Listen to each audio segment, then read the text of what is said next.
Tudo sobre o voto do ministro Zanin nos embargos da revisão da vida toda. O que é que você precisa saber? Vem comigo se esse assunto lhe interessa, tá? Eu sou Salomão Boanerges, fui servidor do INSS por quase 10 anos. Hoje eu não sou mais servidor. Nosso escritório de advocacia já ajudou milhares de segurados, trabalhadores a garantirem os seus direitos na Previdência Social. E esse vídeo é para te ajudar a ter informações importantes. Então, eu lhe peço, se você ainda não está inscrito, se inscreva aqui no canal, deixa o seu joinha, porque isso é muito importante para nós, tá? Meu amigo aposentado, minha amiga aposentada, o que é que você precisa saber sobre esse assunto, revisão da vida toda? É um assunto muito sério, tá? Onde fomos aqui surpreendidos pelo entendimento do novo ministro Zanin, né? É ele que foi recém-indicado ao STF aí pelo presidente Lula. E aí tinha muita gente que tinha expectativa, poxa, Salomão, acho que quando o Lula entrar vai ser melhor. E vem essa decisão de um ministro indicado por Lula que não favorece aí os aposentados, tá? E ele apresentou um voto preocupante, né? Tentando anular o processo de revisão da vida toda e fazendo ele retornar ao STJ, ou seja, essa batalha toda que a gente acompanha aqui de tanto tempo, ela teria sido uma batalha em vão se o voto do ministro Zanin prevalecer. Então, nesse vídeo, eu quero trazer para vocês, de forma detalhada, tá, o voto do Zanin, né? E por que que ele é tão preocupante para você que é aposentado e que depende dessa revisão da vida toda. Fica comigo até o finalzinho desse vídeo, combinado? Nosso canal ele é feito para você de forma gratuita. Dá um trabalhão a gente fazer essas pesquisas para não sair jogando para vocês informações de qualquer forma. E o que eu lhe peço em troca é se inscreve aqui se você ainda não está inscrito. Batemos os 120 mil. Nossa próxima meta agora é 130 mil inscritos. Eu conto com a sua ajuda. Compartilhe aí com todo mundo o conteúdo do nosso canal. Isso vai nos ajudar a ajudar cada vez mais pessoas, tá? Vamos lá. Recentemente, o ministro do STF, né, indicado pelo presidente Lula, o Cristiano Zanin, ele apresentou seu voto na declaração, nos embargos de declaração da revisão da vida toda, querendo anular o processo, tá?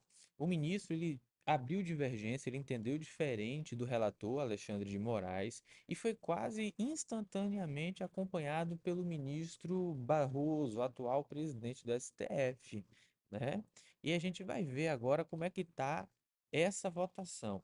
A votação agora é, no plenário, tá? No plenário, eu não diria no plenário, eu diria no plenário do STF, mas no STF de forma geral tá assim, ó. Tô olhando aqui para minha colinha, nós temos o voto divergente do ministro Cristiano Zanin e da Rosa Weber, e o que acompanha, né, a divergência, o ministro Barroso, tá? E Edson Fachin. Edson Fachin acompanha Rosa Weber e Barroso acompanha Cristiano Zanin, tá? Então, de um lado, nós temos o voto do ministro relator, do outro, a gente tem o voto da ministra Rosa Weber. E ainda agora, o horroroso e desrespeitoso voto do Zanin para com os aposentados. De fato, é um desrespeito, né? E além do que, o presidente do STF acompanhando esse voto, sendo que ele entende muito, ele é um constitucionalista, tá? Ele não deveria acompanhar esse voto, porque esse voto é uma afronta, tá? É um absurdo isso que realmente está acontecendo. O que surpreende mesmo é o voto do ministro Zanin, que ele alega o seguinte, ele alega que Ricardo Lewandowski, que ocupa atualmente a cadeira do STF, né, no lugar de Lewandowski, ele entrou no lugar de Lewandowski, tá? Ele está alegando que o seguinte, ele não teria se manifestado, Ricardo Lewandowski não teria se manifestado, né, sobre a cláusula de reserva de plenário, tá? A alegação está realizada pelo STF quando interpôs que o recurso especial do STJ ao STF e reiterado em sede de embargo já teria sido, não teria sido feita ali pelo ministro, né, Ricardo Lewandowski. Antes de avançarmos, eu quero explicar o seguinte, de forma prática para vocês, o que é essa tal cláusula de reserva de plenário, tá? Esse dispositivo ele tem uma previsão constitucional no artigo 97 da Constituição e determina que somente pelo voto da maioria absoluta de seus membros ou dos membros do respectivo órgão especial poderão os tribunais declarar a inconstitucionalidade de lei ou ato normativo do poder público. E aí a gente avança um pouquinho mais aqui, tá? Em outras palavras, o que o INSS alega é que o STJ julgou inconstitucional uma norma quando julgou a revisão da vida toda e que, portanto, né, a decisão não poderia ter sido proferida, de ser dita eh, pela primeira sessão, mas sim pela Corte Especial. Aqui a gente está tratando de regras de como o julgamento deve acontecer. Ocorre que o STJ não julgou nenhuma norma inconstitucional, né? Como foi dito aí na tese do Zanin e na tese do INSS. Aplica-se a regra definitiva prevista no artigo 29, tá? Na apuração do salário de benefício quando mais favorável que a regra de transição, ou seja, ele só está dizendo que no caso de uma regra de transição, a regra de transição sendo mais vantajosa, ela deve ser aplicada. Se ela não for mais vantajosa, aplica-se a regra anterior. Veja que o STJ, ele não falou que a regra de transição contida no artigo 3º da Lei 8.876, lá de 99, que depois deu base à revisão da vida toda, né? Ele não disse que ela é inconstitucional e que isso deveria ser aplicada à regra definitiva, né? E que por isso, na verdade, deveria ser aplicada a regra definitiva do artigo 29. Tá? O STJ ele fala claramente que aplica-se a regra definitiva prevista no artigo 29, tá? Na apuração do salário de benefício, quando for mais favorável à regra de transição contida no artigo 3º da Lei 9.876 de 99. Só para você lembrar, talvez você não esteja lembrando de cabeça, a revisão da vida toda, ela é uma tese que diz que deve ser considerada a norma, a regra mais favorável ao trabalhador, tá? Para a maioria dos trabalhadores, fazer a revisão da vida toda não é vantajosa, mas para alguns poucos são. Por exemplo, quando alguém me contrata aqui no nosso escritório para fazer análise de revisão da vida toda, a gente cobra um valor para fazer essa análise. Por que que a gente cobra um valor e não faz só no êxito? Porque a maioria não tem direito. Só que para eu dizer se a pessoa tem direito ou não, eu tenho que fazer uma análise detalhada, como se eu fosse aposentar novamente aquela pessoa. Ao final, a gente faz os cálculos e diz: olha, no seu caso, vai aumentar o valor do benefício, no seu caso, vai diminuir ou vai empatar, não vale a pena. E aí a gente decide com o cliente se vai dar entrada ou não. De 10 clientes que nos procuram aqui, 2, 3 têm direito à revisão da vida toda. Os outros 7, se fosse fazer a revisão da vida toda, sairiam prejudicados. O que o STJ disse é: olha, para quem a revisão da vida toda não for vantajosa, aplica-se o artigo 29.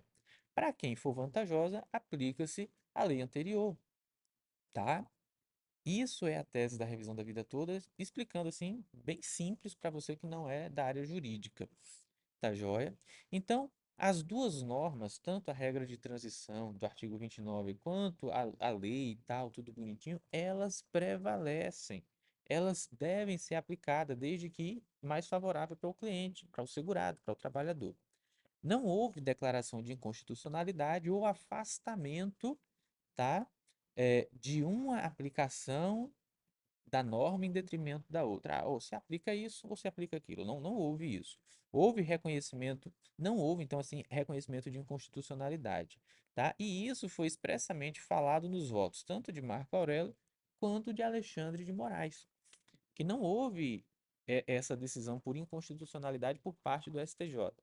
Tá? E lembra-se que a revisão da vida toda, ela foi considerada favorável aos aposentados pelo STJ, lá no tema 999, pela PGR, a Procuradoria-Geral, né, em parecer remetido, pelo STF em plenário virtual em fevereiro de 22 e pelo STF no plenário físico em dezembro de 2022.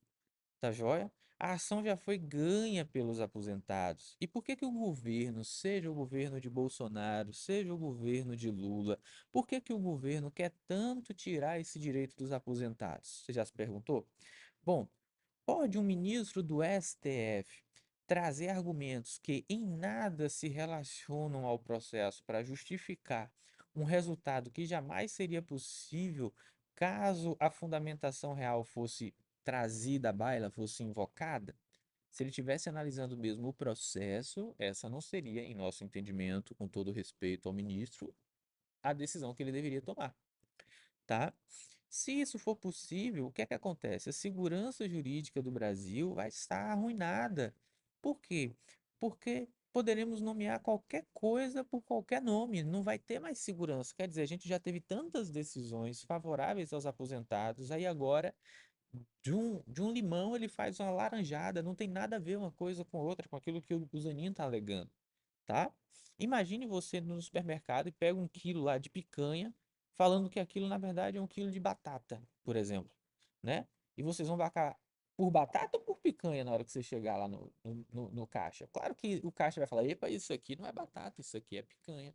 O que o Zanin está fazendo aí agora, né? E o presidente do STF seguindo o entendimento dele, é isso.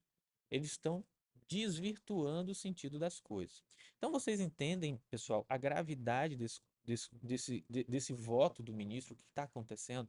Se você está chegando agora aqui no vídeo, não se esqueça de juntar, deixar seu joinha, tá? Se você achou que o conteúdo está importante, antes das informações finais, deixa o seu joinha, se inscreve aqui no canal e, por favor, pega esse conteúdo e envia para o seu amigo aposentado e pensionista, pede para ele enviar para o colega advogado dele. E se você precisar de ajuda para ter a sua revisão da vida toda garantida, fale com um advogado de sua confiança, tá? Não entre sozinho, porque isso pode ser muito, muito perigoso para você. Agora, olha só, o próprio STF possui uma súmula vinculante sobre esse assunto que a gente está discutindo aqui, dessa mudança aqui, ó. Viola a cláusula de reserva de plenário, conforme o artigo 97 lá da Constituição, a decisão de órgão fracionário de tribunal que, embora não declare expressamente a inconstitucionalidade de lei ou ato normativo do poder público, afasta sua incidência no todo ou em parte, tá? Essa súmula vinculante do STJ, do STF, ela é clara ao afirmar que somente haverá necessidade de ser aplicada cláusula de reserva, tá, de plenário, quando a norma for declarada inconstitucional ou quando, embora não seja, tenha sua aplicação afastada. E em momento nenhum o STJ declarou inconstitucionalidade da norma que está sendo debatida aqui, o artigo 29, tá? É exatamente o contrário do que está acontecendo com a revisão da vida toda. Aqui, a revisão da vida toda defende, né, que deve ser aplicada as duas normas, tá? Devendo o INSS verificar o que é mais vantajoso para o trabalhador. Então, nessa hora aqui, a gente fala, meu Deus, como é que pode? Né? Trata-se de uma injustiça com quem tanto trabalhou, quem tem direito a esse benefício. E não bastasse esse esforço de argumentação, esse esforço argumentativo dos ministros, fato é que isso já foi exaustivamente debatido, tá? Seja nos votos do plenário virtual, seja nos debates do plenário físico, tá? E o ministro Ricardo Lewandowski, integralmente e sem ressalvas do ministro Marco Aurélio, quando Alexandre de Moraes, né, veja que votou, deixou o voto dele, ele seguiu, tá? O voto, acompanhou o relator Marco Aurélio, Ricardo Lewandowski, acompanhou, né, o voto do ministro Alexandre de Moraes. Então, como pode agora o ministro Zanin, né, alegar omissão de Lewandowski? Não pode, tá? Veja que Zanin, ele diz o seguinte no voto dele: por fim, destaco que o meu antecessor, o eminente ministro Ricardo Lewandowski, não se manifestou a esse ponto. Porém, se ele já seguiu o relator, tudo que o relator votou, ele vota junto, não precisa declarar, né? Então, ora, ministro Zanin, você tem que tomar um cuidado aqui, uma atenção com esse detalhe. Lewandowski acompanhou lá integralmente os votos, né, de Marco Aurélio e de Alexandre de Moraes, sem nenhuma ressalva, ou seja, o que eles votaram, ele seguiu, que assina embaixo, tá? Então não houve ali qualquer omissão. Não podemos aqui olhar para um quilo de picanha e falar que é batata. Não tem como isso acontecer. Isso tiraria segurança jurídica. Isso não pode acontecer, minha gente. Tá? A confiança no poder judiciário estaria arruinada se esse voto prevalecer, né? Então isso vai ser horrível. É o momento de nos mantermos unidos, de fato, tá? E divulgarmos esse absurdo. E a gente vai junto com você até o fim.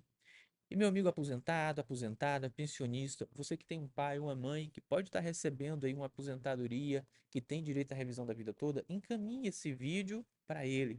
Ajuda a gente a chegar em mais gente, a divulgar esse vídeo. Eu conto com você. Se você se inscrever aqui no canal, se você curtir, você vai estar nos ajudando a cumprir nossa função social de levar informação de qualidade, tá? Se você precisar entrar em contato conosco, nossos contatos estão aqui na tela. Você pode mandar uma mensagem para nós no WhatsApp. Vai ser um prazer te servir.